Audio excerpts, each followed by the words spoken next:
আপনারা দেখছেন Bankura TV breaking news. Bankura টিভিতে আপনাদের স্বাগতম। আজ বাঁকুড়া টিভিতে আমি বাঁকুড়া টিভির chief editor the tiger journalist দাদা উত্তম দে তুলে ধরছি সারা বিশ্বের সঙ্গে পশ্চিম বাংলার বিভিন্ন প্রান্তের সেই ঐতিহাসিক মে দিবস, পয়লা মে বা শ্রমিক দিবসের একটি গুরুত্বপূর্ণ ব্রেকিং নিউজ বাঁকুড়া টিভিতে। যে বাঁকুড়া টিভি প্রতিবাদী মানুষের কণ্ঠস্বর, প্রতিবাদী আম জনতার কণ্ঠস্বর। আজ পয়লা মে, ঐতিহাসিক মে দিবস। বাঁকুড়া জেলার বাঁকুড়া শহরের নতুনগঞ্জ, ফাঁসিডাঙ্গা, পটাশপুর, কেঠরডাঙ্গা সহ পৌরসভার বিভিন্ন ওয়ার্ডে, জয়পুর, দুর্লভপুর, সারেঙ্গা সর্বত্র এআইটিইউসির নেতৃত্বে রক্ত পতাকা উত্তোলন, শহীদ বেদিতে পুষ্পস্তবক অর্পণ, স্লোগান, মিছিল ও ঐতিহাসিক মে দিবস পালিত হয়েছে। শহরের বিভিন্ন স্থানের কর্মসূচিতে আইটিইউসির বাঁকুড়া জেলার নেতৃত্ব উপস্থিত হয়ে কর্মসূচি পালন করেছেন। যথাক্রমে কল্যাণ সিং, ভাস্কর সিং, সর্বাণী সিংহ, কিষান হেলা, সঞ্জু বরাট, বাসুদেব ব্যানার্জি, শ্যাম দত্ত প্রমুখ পতাকা উত্তোলন, শহীদ বেদিতে মাল্যদান করেন। দুর্লভপুরে শ্রমিক জমায়েতে পতাকা উত্তোলন করেন দুলাল চন্দ্র দাস। সারেঙ্গাতে পৃথ্বীনাথ মিশ্র, উমাপদ দাস। বাঁকুড়া ১ নম্বর ব্লকের কুয়াবাগানে নজরুল ইসলাম উপস্থিত থেকে পালন করেন ঐতিহাসিক মে দিবস। জেলার জয়পুর আঞ্চলিক পরিষদের চাতরা মোড় অফিস দপ্তরের সামনে আইটিইউসির পতাকা উত্তোলন করেন সংগঠনের জেলা কমিটির অন্যতম সদস্য স্বপন দাস। শহীদ বেদিতে মাল্যদান করেন যথাক্রমে কৃষক সভার জেলা কমিটির সম্পাদক গণেশ গোপাল মুখার্জি, আইটিইউসির জয়দেব কর্মকার, সুকান্ত পাল, অসংগঠিত শিল্পের শ্রমিকদের পক্ষে বিশ্বনাথ দাস, পশ্চিম বঙ্গ মহিলা সমিতির গীতা রানী পণ্ডিত, ভারতীয় ক্ষেত মজুর ইউনিয়নের গণেশ সিং, হিমঘর শ্রমিক মহাদেব পাল, কৃষক নেতা বিশ্বনাথ মণ্ডল, নিতাই চালাল প্রমুখ। মে দিবস পালনের গুরুত্ব ও বর্তমান পরিস্থিতি আগামী 20 মে সারা ভারত ধর্মঘট ও হরতাল সম্বন্ধে বক্তব্য রাখেন গণেশ গোপাল মুখার্জি, ভাস্কর সিং, সর্বাণী সিংহ, কল্যাণ সিংহ, সঞ্জু বরাট ও অন্যান্য জেলা নেতৃত্ব। অন্যদিকে মে দিবস পালনের খবর পাওয়া গেছে কাঁচড়াপাড়া সিপিআইএম এরিয়া কমিটির পক্ষ থেকে। মে দিবস উপলক্ষে দুনিয়ার মজদুর এক হও এই বার্তা নিয়ে কাঁচড়াপাড়া সিপিআইএম এরিয়া কমিটির ডাকে কাঁচড়াপাড়ায় বামপন্থীদের মিছিল হয়।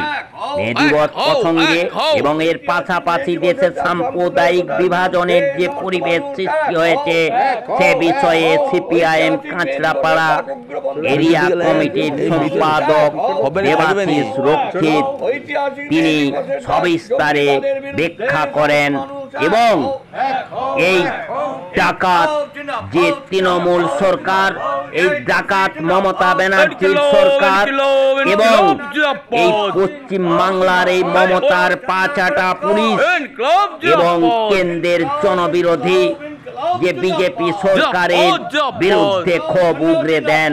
সেই খবর আপনারা দেখতে থাকুন একমাত্র প্রতিবাদী চ্যানেল সেই বাঁকুড়া টিভির পর্দায়।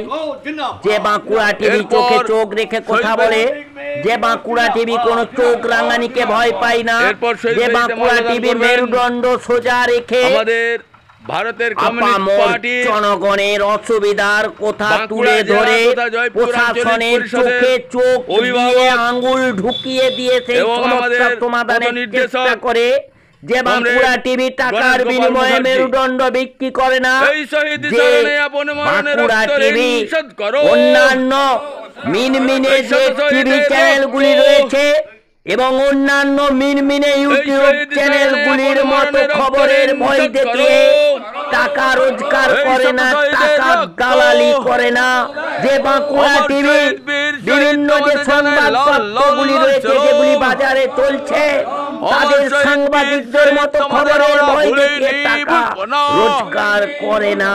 সেই বাঁকুড়া টিভিতে দেখতে থাকুন পশ্চিম বাংলার বিভিন্ন প্রান্তে সেই লাল ঝান্ডার ঐতিহাসিক মে দিবসের ডাক পুঁজিবাদ নিবাদ যাক, দিবস পয়লা মে পালনের ছবি সাম্রাজ্যবাদ নিবাদ যাক, এই ঐতিহাসিক মে দিবসের ডাক ধর্মীয় মৌলবাদ নিবাদ যাক, ইনকিলাব জিন্দাবাদ।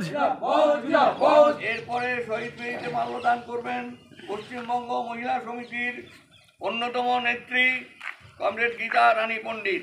এই শহীদ স্মরণে আপন মরণে রক্ত ঋণ শোধ করো, এই শত শহীদের রক্ত, এই ঐতিহাসিক মে দিবস জিন্দাবাদ, এই শ্রমিক কৃষক মেহনতি মানুষের ঐক্য জিন্দাবাদ, এই ঐতিহাসিক মে দিবসের ডাক সাম্রাজ্যবাদ নিবাদ যাক, এই ঐতিহাসিক মে দিবসের ডাক ধর্মে ধর্মে বিবাদ নয়।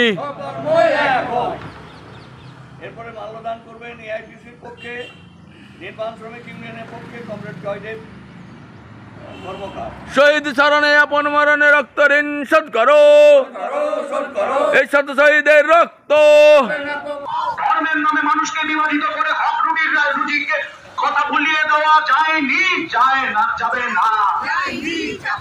সমর্থন রেল ব্যান্ড বিমর্ষ রাস্তা সম্পর্কে একে একে বেসরকারীকরণের প্রতিবাদে লাল ঝান্ডা লড়ছে, লড়বে। বেসরকারীকরণের নাম করে দিকে দিকে শ্রমিক শাসনের বিরুদ্ধে সমস্ত মানুষ এক হও, এই শ্রমিক শাসনের বিরুদ্ধে সমস্ত মানুষ এক হও, এই শ্রমিক শাসনকে গুড়িয়ে দিতে লড়ছে, লড়বে। এই ধর্মের বিভাজনকে পরাস্ত করে শ্রমিক কৃষকের এই ধর্ম নয় কাজশাহী, এই দাবিতে লাল ঝান্ডা লড়ছে, লড়বে। আওতা নয় ভাতশাহী, এই দাবিতে লাল ঝান্ডা লড়ছে, লড়বে। সব বেকারের হাতে চাকরির দাবিতে লাল ঝান্ডা লড়ছে, লড়বে। সমস্ত আগামী 20 মে শ্রমিক স্বার্থে কৃষক স্বার্থে দেশব্যাপী সাধারণ ধর্মঘট সফল করুন। এই 20 মে দেশব্যাপী সাধারণ তার নাম হচ্ছে সমাজতন্ত্র, যারা হচ্ছে এই পুঁজিবাদীদের এই শোষণ এই বঞ্চনাকে চ্যালেঞ্জ জানাতে পারত। আজকে সেই চ্যালেঞ্জ জানানোর শক্তি খুব কম, ক্ষীয়মান, ফলে তারা আগ্রাসী হয়েছে। সেই কারণের জন্য আমেরিকার পুঁজিপতিও যা বলছেন, ভারতবর্ষের পুঁজিপতিও তাই বলছেন। সে কারণে মোদিও যা বলেন, ট্রাম্পও তাই বলেন, নিজের নিজের দেশের মতন করে বলছেন। এর পাশাপাশি দেখা গেল কাশ্মীরের ঘটনার পর বাংলার বহু বাঙালি শ্রমিক যারা বাইরের রাজ্যে গেছে তাদেরকে আটক করা হয়েছে। ঠিক, তো আমরাও তো তাই বলছি। শুধু বাংলার শ্রমিকদের আটক কেন, গুজরাটে আপনারা দেখেছেন, যারা দেখবেন গুজরাটের আহমেদাবাদ শহর সুরাটে বাংলার মানে হচ্ছে যে জরি শিল্পী, সোনার কাজের শিল্পীরা হচ্ছে ভর্তি। আপনি যদি পূর্ব মেদিনীপুরের দিকে যান, ঘাটাল, পশ্চিম মেদিনীপুরের ঘাটাল, এই যে এই জায়গাগুলোতে আপনারা পাঁশকুড়াতে বহু শ্রমিক এই সমস্ত জায়গায় হচ্ছে যারা কাজ করতে যাচ্ছে, এরা অনেকেই হচ্ছে ইসলাম ধর্মাবলম্বী। ফলে আক্রমণটা আরো বাড়ছে, ঘটনাটা হচ্ছে। এবং দেখুন, সারা ভারতবর্ষ জুড়ে একটা ছবি তৈরি করা হচ্ছে যে ইসলাম ধর্মাবলম্বীরাই হচ্ছে জঙ্গি। এইটা একটা খুবই খারাপ প্রবণতা। কিন্তু কাশ্মীরের ঘটনাটায় যেভাবে বলা হচ্ছে ধর্ম পরিচয় নিয়ে আক্রমণ করা হচ্ছে, সবটা সত্য না। ধর্ম পরিচয় নিয়ে যদি আক্রমণ করা হবে, যদি তাই হয়ে থাকে, তাহলে এই পর্যটকদের মধ্যে কাউকে কাউকে নিয়ে আদিল শেখ নামে যে ইসলাম ধর্মাবলম্বী অর্থাৎ মুসলিম যুবকটি ঘোড়ায় বেড়াতে নিয়ে গিয়েছিল, সে ওই পর্যটকদের বাঁচানোর জন্য সে কিন্তু ওই জঙ্গিদের বন্দুকের নলের সামনে দাঁড়িয়ে নিজের জীবন দিয়েছে। তাহলে যদি বেছে বেছে করতো, তাহলে সেই মুসলিমটাকে মারতো না, সরিয়ে দিত, বলতো তুমি সরে যাও। আসলে জঙ্গিদের কাছে ধর্ম বর্ণ ব্যাপার নয়, তাদের লক্ষ্যটাই হচ্ছে যে দেশে অস্থিরতা সৃষ্টি করা, উন্মাদনা সৃষ্টি করা, বিভেদের ক্ষত তৈরি করা। কিন্তু বিরোধীরা তো বলছে ইসলামী জঙ্গিরাই বেশি। ইসলামী জঙ্গিরা বেশি কেন বলছে? তো হবে তো, কারণ সারা পৃথিবীতে যদি জনসংখ্যার দিক থেকে আপনি দেখেন তাহলে প্রথমে হচ্ছে খ্রিস্টান কমিউনিটি, তারপর হচ্ছে মুসলিম যারা, তারপর হচ্ছে হিন্দু সহ অন্যান্য শিখ ইত্যাদি। ফলে সমস্ত ইসলামী কখনোই হচ্ছে যে জঙ্গি হতে পারে না। আপনাকে দুটো তিনটে কথা আমি বলি। কাশ্মীরে যখন ভোট হয় এত ইসলামী জঙ্গিরা যারা হচ্ছে পাকিস্তানি মদতপুষ্ট এই জঙ্গিরা ভোট বয়কটের ডাক দিলেও মানুষ কিন্তু দলবদ্ধভাবে বেরিয়ে এসে ভোট দেয়, সরকার তৈরি। কাশ্মীরের মানুষ অসাম্প্রদায়িক, তার প্রমাণ হচ্ছে যে আপনি ভেবে দেখুন পশ্চিমবঙ্গে আমাদের সিট নেই, কিন্তু কাশ্মীরে দীর্ঘদিন ধরে কুলগামের মতো সিটটিতে ইউসুফ তারিগামি জিতে আসছে, এবং সেটি হচ্ছে বর্ডার অঞ্চলে। বর্ডার অঞ্চল মানে আপনি বোঝেন যে আমাদের করিমপুর, মুর্শিদাবাদ এইসব জায়গাগুলো যেভাবে সাম্প্রদায়িক উত্তেজনা থাকে বর্ডারে স্বাভাবিকভাবেই তা থাকে। তা সত্ত্বেও কুলগাম থেকে কিভাবে উনি জিতে আসছেন। আপনারা দেখেছেন যে বিশেষ অধিবেশন বিধানসভার ডেকেছেন জম্মু কাশ্মীরের সরকার, সেখানে দাঁড়িয়ে তার মুখ্যমন্ত্রী ওমর আব্দুল্লাহ কি বলবেন যে আমরা নিজেরা খুব লজ্জিত এবং দুঃখিত, সারা পৃথিবীর কাছে ক্ষমা চেয়েছি। আমি মুখ্যমন্ত্রী হিসাবে এই জন্য দুঃখিত, আইন শৃঙ্খলার সেনার সব ভার আমার উপর নয়, কিন্তু তা সত্ত্বেও পর্যটকদের আমরাই ভূস্বর্গে আসবার আমন্ত্রণ জানিয়েছিলাম, তাদের নিরাপত্তা দিতে পারিনি। আমি দুঃখিত, লজ্জা, ক্ষমা প্রার্থী। কিন্তু তাই বলেই এখানে বিশেষ রাজ্যের অধিকার এই পরিস্থিতি আমি চাইবো সেটা হতে পারে না। কাশ্মীরের বিধানসভা সর্বসম্মতভাবে উগ্রপন্থী হানার নিন্দা করছে। উগ্রপন্থী দমনের ক্ষেত্রে শুধু সেনা না, রাজনৈতিক কর্মকাণ্ড আমাদের চালু করতে হবে।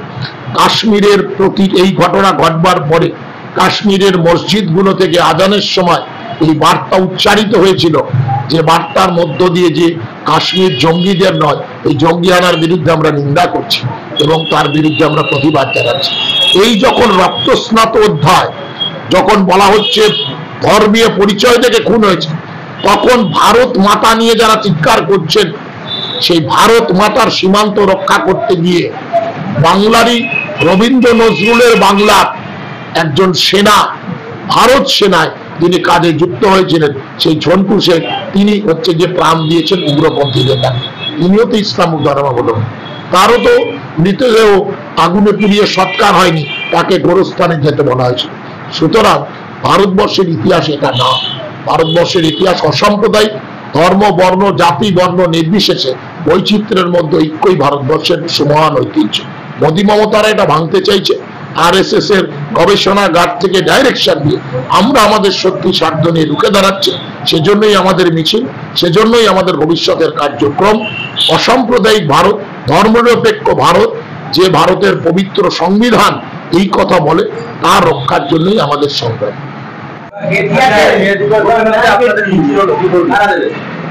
মহান মে দিবস উপলক্ষে প্রতিবারই আমরা এই মিছিল করি।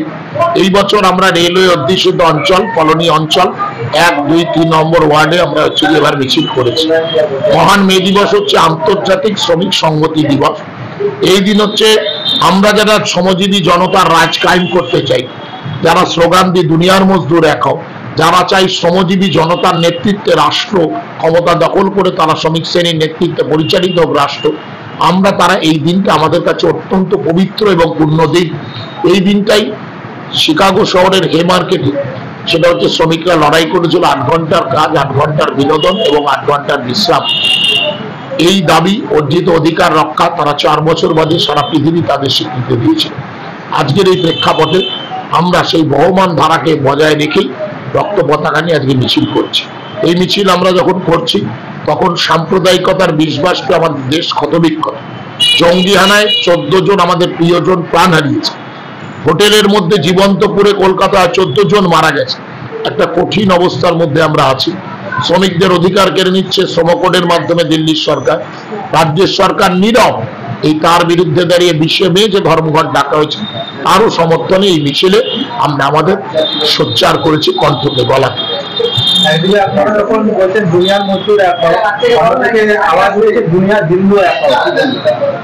এটাই তো সারা পৃথিবীতে এখন একটা ফেনোমেনা আসছে। দেখবে ট্রাম্প যখন ক্ষমতায় আসলেন, ট্রাম্প এবং মোদী এদের একটাই সারা মানে লক্ষ্য, সেটা হচ্ছে যে বৈষম্যবাদ, ধর্মীয় উন্মাদনা তৈরি করে তাকে কেন্দ্র করে হচ্ছে যে এই কাজ করা। ফলে এটা তো স্বাভাবিকভাবেই যে বাইনারি পলিটিক্স, মানে সবাই জানে। এরপরে স্লোগান উঠবে দুনিয়ার হচ্ছে মুসলিম এক হক। ফলে সব মিলিয়ে সমাজ জীবনকে বিভক্ত করবার চেষ্টা করা হচ্ছে। আচ্ছা, এর পাশাপাশি দেখা যাচ্ছে যে যখন কাশ্মীরের ঘটনা ঘটেছে তারপর থেকে যে সাম্প্রদায়িক বিভাজনের সৃষ্টি হচ্ছে। সাম্প্রদায়িক বিভাজন কাশ্মীরের ঘটনা থেকে হচ্ছে না। সাম্প্রদায়িক বিভাজনটা একদম আরএসএস এর গবেষণাগারে নাগপুরে, সেটা হচ্ছে প্রতিদিন তার নতুন নতুন স্ক্রিপ্ট তৈরি হচ্ছে। সেই স্ক্রিপ্টটা মোহন ভাগবতের যেমন হচ্ছে মোদী আর অমিতের কাছে যাচ্ছে, ঠিক সেমনি ভাবে মমতার কাছে আসছে। ফলে দেখবেন সেই কারণের জন্য উভয়ই কিন্তু উভয়ের পরিপূরক হিসাবে কাজ করছে। দুদলই হচ্ছে ধর্মীয় উন্মাদনা জিগি। আপনি খেয়াল করে দেখুন, রাম মন্দির তৈরির সময় যেভাবে উন্মাদনা তৈরি করবার চেষ্টা করেছিলেন হিন্দু সমাজের প্রতিনিধি হিসাবে ঠিক মোদী, ঠিক তেমনি ভাবে হচ্ছে যে মমতাও জগন্নাথ মন্দিরের নাম করে একই জিনিস করছে। আবার আমরা খেয়াল করে দেখছি যখন হচ্ছে মুসলিমদের নামাজ হচ্ছে ইত্যাদি হচ্ছে, তখন হচ্ছে ফেজ টুপি পরে হচ্ছে তিনি বসছেন। এটার মধ্য দিয়ে এটা ধর্মীয় সম্প্রীতি না, ধর্ম আচরণ যে যারা রাষ্ট্রনায়ক, যারা রাজ্য পরিচালনার দায়িত্বে, তাদের এই সব কাজ থেকে দূরে থাকা উচিত। কারণ এর মধ্য দিয়ে সম্প্রীতি রক্ষা হয় না, এর মধ্যে দিয়ে ধর্মীয় উন্মাদনার বার্তাটা হচ্ছে প্রবাহিত হয়। আমরা দুইয়ের বিরুদ্ধে। আপনি শুনেছেন নাকি বিধান রায় রাজ্যের মুখ্যমন্ত্রী ছিলেন, জ্যোতি বোস ছিলেন, এরা সরকারি টাকায় কোনোদিনও কোনো মন্দির বা মসজিদ তৈরি করেছে? আজকে যে জগন্নাথ মন্দির তৈরি হচ্ছে, ভবিষ্যতে দাবি উঠবে যে একটা কোনো বড় মসজিদ করে দেওয়ার জন্য। এই যে দেখেছেন, প্রথমে হচ্ছে ইমাম ভাতা, তারপরে উঠলো পুরোহিত ভাতা। এগুলো খুব প্ল্যান্ড এবং ক্যালকুলেটিভ ওয়েতে করা হচ্ছে, কিন্তু এইটা হচ্ছে সবচেয়ে সমাজের খারাপ কাজ হিসাবে চিহ্নিত হচ্ছে। আচ্ছা, আজকে মে দিবস, এদিকে ভারতের বিভিন্ন শিল্পপতিরা বলছে 60 ঘন্টা 70 ঘন্টা সপ্তাহে কাজ করতে হচ্ছে। ঠিকই তো, ক্রেমলিনের মাথা থেকে, মানে যেদিন সোভিয়েত ইউনিয়নের 75 বছরের সমাজতন্ত্র যেদিন থেকে ভেঙে গিয়েছিল, সারা পৃথিবীতে পুঁজিবাদ সেদিন থেকে আরো আগ্রাসী হয়ে উঠছে। কারণ তাদেরকে বাধা দেওয়ার কেউ নেই। ওই লাল ঝান্ডা ক্রেমলিনের মাথা থেকে যতদিন উঠত ততদিন কিন্তু 8 ঘন্টার কাজ, 8 ঘন্টার বিশ্রাম, 8 ঘন্টার বিনোদন সুনিশ্চিত ছিল। কারণ একটা ব্লক ছিল, যে ব্লকটার নাম হচ্ছে সমাজতন্ত্র, যারা হচ্ছে এই পুঁজিবাদীদের এই শোষণ, এই বঞ্চনাকে চ্যালেঞ্জ জানাতে পারত। আজকে সেই চ্যালেঞ্জ জানানোর শক্তি খুব কম, ক্ষীয়মান। ফলে তারা আগ্রাসী হয়েছে। সেই কারণের জন্য আমেরিকার পুঁজিপতিও যা বলছেন, ভারতবর্ষের পুঁজিপতিও তাই বলছেন। সে কারণে মোদিও যা বলেন, ট্রাম্পও তাই বলেন, নিজের দেশের মতন করে বলছেন। এর পাশাপাশি দেখা গেল কাশ্মীরের ঘটনার পর বাংলার বহু বাঙালি শ্রমিক যারা বাইরের রাজ্যে গেছে তাদেরকে আটক করা হয়েছে। ঠিকই তো, আমরাও তো তাই বলছি। শুধু বাংলার শ্রমিকদের আটক কেন, গুজরাটে আপনারা দেখেছেন, যারা দেখবেন গুজরাটের আহমেদাবাদ শহর, সুরাটে বাংলার মানে হচ্ছে যে জরি শিল্পী, সোনার কাজের শিল্পীরা হচ্ছে ভর্তি। আপনি যদি পূর্ব মেদিনীপুরের দিকে যান, ঘাটাল, পশ্চিম মেদিনীপুরের ঘাটাল, এই জায়গাগুলোতে আপনারা পাঁশকুড়াতে বহু শ্রমিক এই সমস্ত জায়গায় হচ্ছে যারা কাজ করতে যাচ্ছে, এরা অনেকেই হচ্ছে ইসলাম ধর্মাবলম্বী। ফলে আক্রমণটা আরো বাড়ছে, ঘটনাটা হচ্ছে। এবং দেখুন, সারা ভারতবর্ষ জুড়ে একটা ছবি তৈরি করা হচ্ছে যে ইসলাম ধর্মাবলম্বীরাই হচ্ছে জঙ্গি। এইটা একটা খুবই খারাপ প্রবণতা। কিন্তু কাশ্মীরের ঘটনাটায় যেভাবে বলা হচ্ছে ধর্ম পরিচয় নিয়ে আক্রমণ করা হচ্ছে, সবটা সত্য না। ধর্ম পরিচয় নিয়ে যদি আক্রমণ করা হবে, যদি তাই হয়ে থাকে, তাহলে এই পর্যটকদের মধ্যে কাউকে নিয়ে আদিল শেখ নামে যে ইসলাম ধর্মাবলম্বী অর্থাৎ মুসলিম যুবকটি ঘোড়ায় বেড়াতে নিয়ে গিয়েছিল, সে ওই পর্যটকদের বাঁচানোর জন্য সে কিন্তু ওই জঙ্গিদের বন্দুকের নলের সামনে দাঁড়িয়ে নিজের জীবন দিয়েছে। তাহলে যদি বেছে বেছে করতো, তাহলে সেই মুসলিমটাকে মারতো না, সরিয়ে দিত, বলতো তুমি সরে যাও। আসলে জঙ্গিদের কাছে ধর্ম বর্ণ ব্যাপার নয়, তাদের লক্ষ্যটাই হচ্ছে যে দেশে অস্থিরতা সৃষ্টি করা, উন্মাদনা সৃষ্টি করা, বিভেদের ক্ষত তৈরি করা। কিন্তু বিরোধীরা তো বলছে ইসলামী জঙ্গিরাই বেশি। ইসলামী জঙ্গিরা বেশি কেন বলছে? তো হবে তো, কারণ সারা পৃথিবীতে যদি জনসংখ্যার দিক থেকে আপনি দেখেন, তাহলে প্রথমে হচ্ছে খ্রিস্টান কমিউনিটি, তারপর হচ্ছে মুসলিম যারা, তারপর হচ্ছে হিন্দু সহ অন্যান্য শিখ ইত্যাদি। ফলে সমস্ত ইসলামী কখনোই হচ্ছে যে জঙ্গি হতে পারে না। আপনাকে দুটো তিনটে কথা আমি বলি। কাশ্মীরে যখন ভোট হয়, এত ইসলামী জঙ্গিরা যারা হচ্ছে পাকিস্তানি মদতপুষ্ট, এই জঙ্গিরা ভোট বয়কটের ডাক দিলেও মানুষ কিন্তু দলবদ্ধভাবে বেরিয়ে এসে ভোট দেয়, সরকার তৈরি হয়। কাশ্মীরের মানুষ অসাম্প্রদায়িক, তার প্রমাণ হচ্ছে যে আপনি ভেবে দেখুন পশ্চিমবঙ্গে আমাদের সিট নেই।